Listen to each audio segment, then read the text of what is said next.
Hi and welcome. I'm Mary, a librarian at the Claremont Branch Library. Glad to have you joining again today. Today is our second day in reading our new book, Tik-Tok of Oz by L. Frank Baum. We started yesterday's reading and did 3 chapters. We'll do another 3 today. And yesterday we met Queen Anne, who is queen of a small area of the Winkie country in Oz. But she decided she wanted to be queen of all of Oz. So she creates an army and they march out of her country. Only the Glenda, the sorceress, changes the path that they are on, makes it twist and turn so that instead of marching into the land of Oz, they actually march into a different country.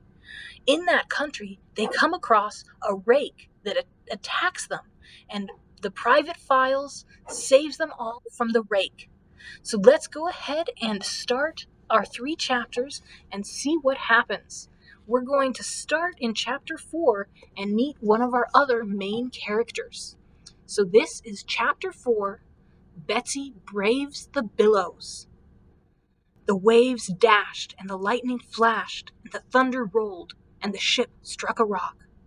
Betsy Bobbin was running across the deck and the shock sent her flying through the air until she fell with a splash into the dark blue water. The same shock caught Hank, a thin, little, sad-faced mule, and tumbled him also into the sea, far from the ship's side. When Betsy came up, gasping for breath because the wet plunge had surprised her, she reached out in the dark and grabbed a bunch of hair. At first, she thought it was the end of a rope, but presently she heard a dismal hee-haw and knew she was holding fast to the end of Hank's tail. Suddenly, the sea was lighted up by a vivid glare. The ship, now in the far distance, caught fire, blew up, and sank beneath the waves.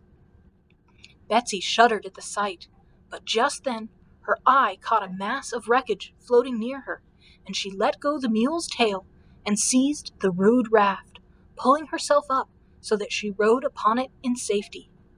Hank also saw the raft and swam to it, but he was so clumsy he never would have been able to climb upon it had not Betsy helped him to get aboard. They had to crowd close together, for their support was only a hatch cover torn from the ship's deck, but it floated them fairly well, and both the girl and the mule knew it would keep them from drowning. The storm was not over by any means when the ship went down. Blinding bolts of lightning shot from cloud to cloud, and the clamor of deep thundercaps echoed far over the sea. The waves tossed the little raft here and there as a child tosses a rubber ball, and Betsy had a solemn feeling that for hundreds of watery miles in every direction there was no living thing besides herself and the small donkey. Perhaps Hank had the same thought, for he gently rubbed his nose against the frightened girl and said, "Hee-haw," in a soft voice, as if to comfort her. "You'll protect me, Hank, dear, won't you?" she cried helplessly. And the mule said, "Hee-haw," again in tones that meant a promise. On board the ship, during the days that preceded the wreck, when the sea was calm, Betsy and Hank had become good friends. So while the girl might have preferred a more powerful protector in this dreadful emergency, she felt that the mule would do all in a mule's power to guard her safety.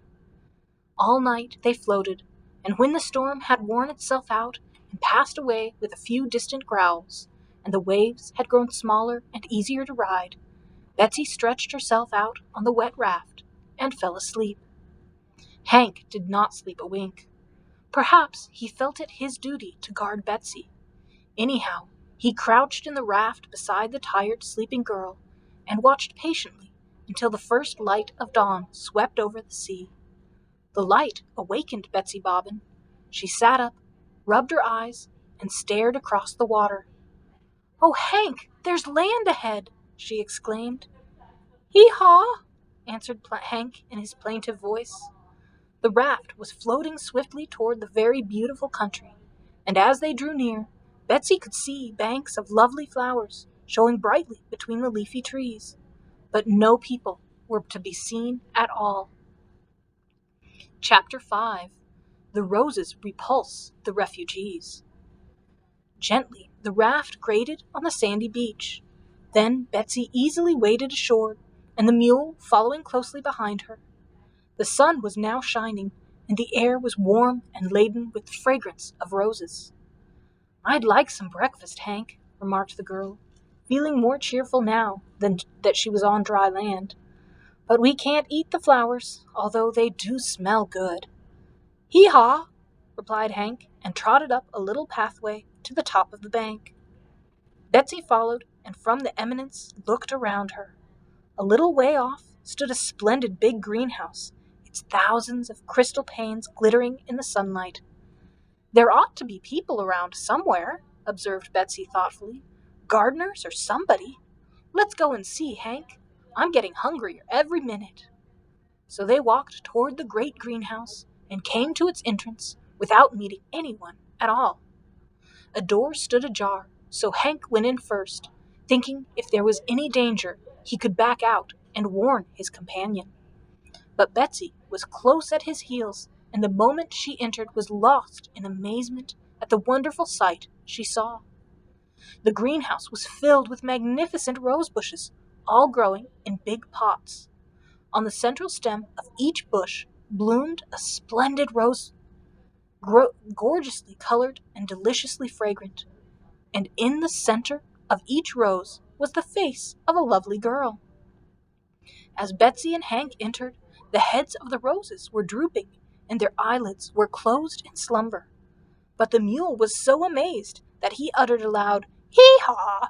and at the sound of his harsh voice, the rose leaves fluttered, the roses raised their heads, and 100 startled eyes were instantly fixed upon the intruders. I beg your pardon," stammered Betsy, blushing and confused. "Oh," cried the roses in a sort of sighing chorus, and one of them added, "What a horrid noise!" "Why, that was only Hank," said Betsy, as if to prove the truth of her words. The mule uttered another loud "hee-haw!" At this, all the roses turned on their stems as far as they were able, and trembled as if someone were shaking their bushes. A dainty moss rose gasped, "Dear me, how dreadfully dreadful!" "It isn't dreadful at all," said Betsy, somewhat indignant. "When you get used to Hank's voice, it will put you to sleep." The roses now looked at the mule less fearfully, and one of them asked, "Is that savage beast named Hank?" "Yes, Hank's my comrade, faithful and true," answered the girl, twining her arms around the little mule's neck and hugging him tight. "Aren't you, Hank?" Hank could only say in reply, "Hee-haw!" and at his bray the roses shivered again. "Please, go away," begged one. "Can't you see you're frightening us out of a week's worth of growth?" "Go away?" echoed Betsy. "Why, we've no place to go. We've just been wrecked." "Wrecked?" asked the roses in a surprised chorus. "Yes, we were on a big ship, and the storm came and wrecked it," explained the girl. "But Hank and I caught the hold of a raft and floated ashore to this place. And we're tired and hungry. What country is this, please?" "This is the Rose Kingdom," replied the moss rose haughtily, "and it is devoted to the culture of the rarest and fairest roses grown." "I believe it," said Betsy, admiring the pretty blossoms. "But only roses are allowed here," continued a delicate tea rose, bending her brows in a frown. "Therefore you must go away before the royal gardener finds you and casts you back into the sea." "Oh, is there a royal gardener then?" inquired Betsy. "To be sure." "And is he a rose also?" "Of course not. He's a man, a wonderful man," was the reply. "Well, I'm not afraid of a man," declared the girl, much relieved. And even as she spoke, the royal gardener popped into the greenhouse, a spading fork in one hand and a watering pot in the other. He was a funny little man, dressed in a rose-colored costume, with ribbons at his knees and elbows, and a bunch of ribbons in his hair. His eyes were small and twinkling, his nose sharp, and his face puckered and deeply lined. "Oh!" he exclaimed, astonished to find strangers in his greenhouse. and when Hank gave a loud bray, the gardener threw the watering pot over the mule's head and danced around with his fork, in such agitation that presently he fell over the handle of the implement and sprawled at full length upon the ground. Betsy laughed and pulled the watering pot off from Hank's head. The little mule was angry at the treatment he had received, and backed toward the gardener threateningly. "Look out for his heels," called Betsy warningly, and the gardener scrambled to his feet and hastily hid behind the roses. "You are breaking the law," he shouted, sticking out his head to glare at the girl and the mule. "What law?" asked Betsy. "The law of the Rose Kingdom. No strangers are allowed in these domains." "Not when they're shipwrecked?" she inquired. "The law doesn't accept shipwrecks," replied the royal gardener, and he was about to say more, when suddenly there was a crash of glass, and a man came tumbling through the roof of the greenhouse, and fell plump to the ground. Chapter 6. Shaggy Seeks His Stray Brother. This sudden arrival was a queer-looking man, dressed all in garments so shaggy that Betsy at first thought he must be some kind of animal. But the stranger ended his fall in a sitting position, and then the girl saw it really was a man. He held an apple in his hand, which he had evidently been eating when he fell, and so little was he jarred or flustered by the accident that he continued to munch this apple as he calmly looked around him. "Good gracious!" exclaimed Betsy, approaching him. "Who are you, and where did you come from?" "Me? I'm the Shaggy Man," he said, taking another bite of the apple. "Just dropped in for a short call. Excuse my seeming haste." "Why, I suppose you couldn't help the haste," said Betsy. "No, I climbed an apple tree outside. Branch gave way, and here I am." As he spoke, the Shaggy Man finished his apple, gave the core to Hank, who ate it greedily, and then stood up to bow politely to Betsy and the roses. The gardener had been frightened nearly into fits by the crash of the glass and the fall of the shaggy stranger into the bower of roses. But now he peeped out from behind a bush and cried in his squeaky voice, "You're breaking the law! You're breaking the law!" Shaggy stared at him solemnly. "Is the glass the law in this country?" he asked. "Breaking the glass is breaking the law," squeaked the gardener angrily. "Also, to intrude in any part of the Rose Kingdom is breaking the law." "How do you know?" asked Shaggy. "Why, it's printed in a book," said the gardener, coming forward and taking a small book from his pocket. "Page 13, here it is. If any stranger enters the Rose Kingdom, he shall at once be condemned by the ruler and put to death. So you see, strangers," he continued triumphantly, "it's death for all of you, and your time has come." But just here Hank interposed. He had been stealthily backing toward the royal gardener, whom he disliked, and now the mule's heel shot out and struck the little man in the middle. He doubled up like the letter U and flew out the door so swiftly, never touching the ground, that he was gone before Betsy had time to wink. But the mule's attack frightened the girl. "Come," she whispered, approaching the Shaggy Man and taking his hand. "Let's go somewhere else. They'll surely kill us if we stay here." "Don't worry, my dear," replied the Shaggy Man, patting the child's head. "I'm not afraid of anything, so long as I have the love magnet." "The love magnet? Why, what is that?" asked Betsy. "It's a charming little enchantment that wins the heart of everyone who looks upon it," was the reply. "The love magnet used to hang over the gateway to the Emerald City in the land of Oz, but when I started on this journey, our beloved ruler, Ozma of Oz, allowed me to take it with me." "Oh!" cried Betsy, staring hard at him. "Are you really from the wonderful land of Oz?" "Yes. Ever been there, my dear?" "No, but I've heard about it. And do you know Princess Ozma?" "Very well indeed." And Princess Dorothy?" "Dorothy's an old chum of mine," declared Shaggy. "Dear me!" exclaimed Betsy. "And why did you ever leave such a beautiful land as Oz?" "On an errand," said Shaggy, looking sad and solemn. "I'm trying to find my dear little brother." "Oh, is he lost?" questioned Betsy, feeling very sorry for the little man. "Been lost these 10 years," replied Shaggy. taking out a handkerchief and wiping a tear from his eye. "I didn't know it until lately, when I saw it recorded in the magic record book of the Sorceress of Glinda in the land of Oz. So now I'm trying to find him." "Where was he lost?" asked the girl sympathetically. "Back in Colorado, where I used to live before I went to Oz. Brother was a miner. He dug gold out of a mine. One day he went into his mine and never came out. They searched for him, but he was not there. Disappeared entirely," Shaggy ended miserably. "Oh, for goodness sake, what do you suppose happened to him?" she asked.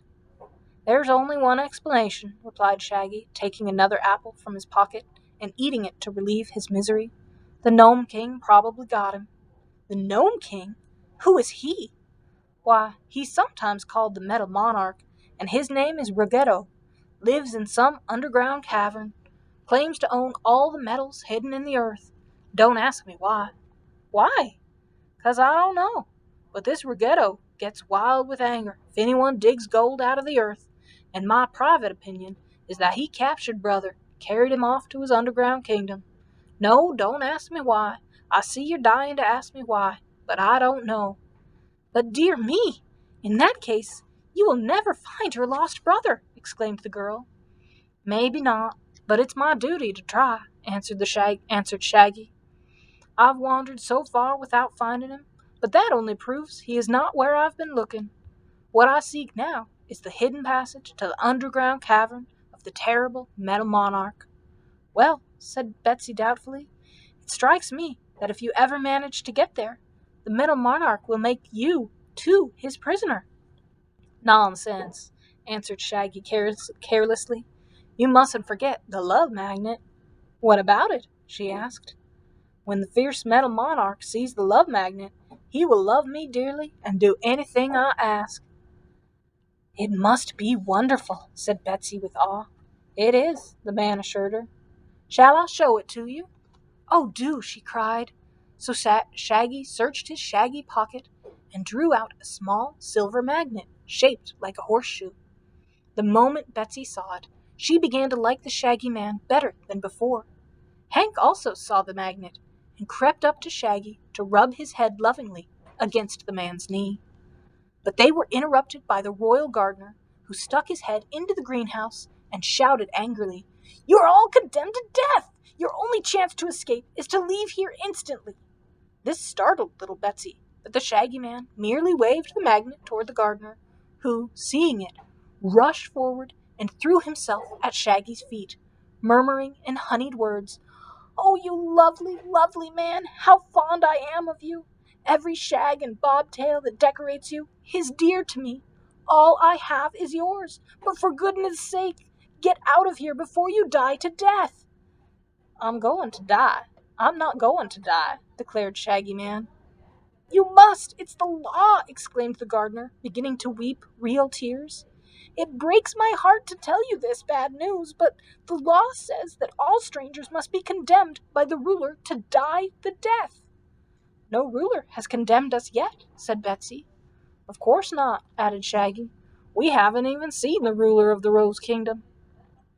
"Well, to tell the truth," exclaimed the gardener in a perplexed tone of voice, "we haven't any ruler just now. You see, all our rulers grow on bushes in the royal gardens, and the last one we had got mildewed and withered before his time. So we had to plant him, and at this time there is no one growing on the royal bushes who is ripe enough to pick." "How do you know?" asked Betsy. "Why, I'm the royal gardener. Plenty of royalties are growing, I admit, but just now they are all green. Until one ripens, I'm supposed to rule the Rose Kingdom myself, and see that its laws are obeyed.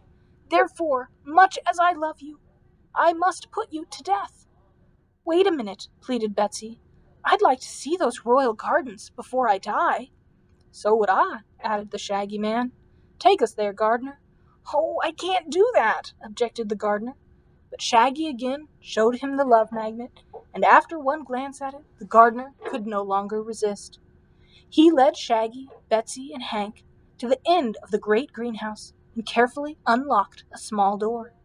Passing through this, they came into the splendid royal garden, of the Rose Kingdom. It was all surrounded by a tall hedge, and within the enclosure grew several enormous rose bushes, having thick green leaves of the texture of velvet. Upon these bushes grew the members of the royal family of the Rose Kingdom, men, women, and children in all stages of maturity. They all seemed to have a light green hue, as if unripe or not fully developed, their flesh and clothing being alike green. They stood perfectly lifeless upon their branches, which swayed softly in the breeze, and their wide-open eyes stared straight ahead, unseeing and unintelligent. While examining these curious growing people, Betsy passed behind a big central bush, and at once uttered an exclamation of surprise and pleasure. For there, blooming in perfect color and shape, stood a royal princess whose beauty was amazing. "Why, she's ripe!" cried Betsy, pushing aside some of the broad leaves to observe her more clearly. "Well, perhaps so," admitted the gardener, who had come to the girl's side. "But she's a girl, and so we can't use her for a ruler." "No, indeed," came a soft chorus of voices. Looking around, Betsy discovered that all the roses had followed them from the greenhouse and were now grouped before the entrance. "You see," explained the gardener, the subjects of Rose Kingdom don't want a girl ruler. They want a king." "A king? We want a king," repeated the chorus of roses. "Isn't she royal?" inquired Shaggy, admiring the lovely princess. "Of course, for she grows on a royal bush. This princess is named Ozga, and she is a distant cousin of Ozma of Oz. And were she but a man, we would joyfully hail her as our ruler." The gardener then turned away to talk with his roses, and Betsy whispered to her companion, "Let's pick her, Shaggy." "All right," he said. "If she's royal, she has a right to rule this kingdom, and if we pick her, she will surely protect us and prevent our being hurt or driven away." So Betsy and Shaggy each took an arm of the beautiful Rose Princess, and with a little twist of her feet set her free from the branch upon which she grew. Very gracefully she stepped down from the bush to the ground, where she bowed low to Betsy and Shaggy, and said in a delightfully sweet voice, "Oh, thank you." But at the sound of these words, the gardener and the roses turned and discovered that the princess had been picked and was now alive. Over every flash faced an expression of resentment and anger, and one of the roses cried aloud, "Audacious mortals, what have you done?" "Picked a princess for you, that's all," replied Betsy cheerfully. "But we won't have her. We want a king," exclaimed a Jack Rose, and another added a voice full of scorn, "No girl shall rule over us." The newly picked princess looked from one to the other of her rebellious subjects in astonishment. A grieved look came over her exquisite features. "Have I no welcome here, pretty subjects?" she asked gently. "Have I not come from my royal bush to be your ruler?" "You were picked by mortals without our consent," replied the moss rose coldly, "so we refuse to allow you to rule us." "Turn her out, gardener, with the others," cried the tea rose. "Just a second, please," called Shaggy, taking the love magnet from his pocket. "I guess this will win their love, Princess. Here, take it in your hand and let those roses see it." Princess Ozga took the magnet and held it poised before the eyes of her subjects, but the roses regarded it with calm disdain. "Why, what's the matter?" demanded Shaggy in surprise. "The magnet never failed to work before." "I know," said Betsy, nodding her head wisely. "These roses have no hearts." "That's it," agreed the gardener. "They're pretty and sweet and alive, but they are still roses. Their stems have thorns, but no hearts." The princess sighed and handed the magnet to the Shaggy Man. "What shall I do?" she asked sorrowfully. "Turn her out, gardener, with the others," commanded the roses. "We will have no ruler until a man rose, a king, is ripe enough to pick." "Very well," said the gardener meekly. You must excuse me, my dear Shaggy, for opposing your wishes, but you and the others, including Ozga, must get out of the Rose Kingdom immediately, if not before." "Don't you love me, Guardy?" asked Shaggy, carelessly displaying the magnet. "I do. I dote on thee," answered the gardener earnestly. "But no true man will neglect his duty for the sake of love. My duty is to drive you out. So out you go." With this, he seized a garden fork and began jabbing it at the strangers in order to force them to leave. Hank the mule was not afraid of the fork, and when he got his heels near to the gardener, the man fell back to avoid his kick. But now the roses crowded around the outcasts, and it was soon discovered that beneath their draperies of green leaves were many sharp thorns which were more dangerous than Hank's heels. Neither Betsy, nor Ozga, nor Shaggy, nor the mule cared to brave those thorns, and when they pressed away from them, they found themselves slowly driven through the garden door into the greenhouse. From there they were forced out at the entrance, and so through the territory of the flower-strewn Rose Kingdom, which was not of very great extent. The Rose Princess was sobbing bitterly. Betsy was indignant and angry. Hank uttered defiant hee-haws, and the Shaggy Man whistled softly to himself. The boundary of the Rose Kingdom was a deep gulf, but there was a drawbridge in one place, and this the royal gardener let down until the outcasts had passed over it. Then he drew it up again and returned with his roses to the greenhouse, leaving the 4 queerly assorted comrades to wander into the bleak and unknown country that lay beyond. "I don't mind much," remarked Shaggy as he led the way over the stony, barren ground. "I've got to search for my long-lost little brother anyhow, so it won't matter where I go." "Hank and I will help you find your brother," said Betsy in her most cheerful voice. "I'm so far away from home now that I don't suppose I'll ever find my way back. And, to tell the truth, it's more fun traveling around and having adventures than sticking at home. Don't you think so, Hank?" "Hee-haw!" said Hank, and the Shaggy Man thanked them both.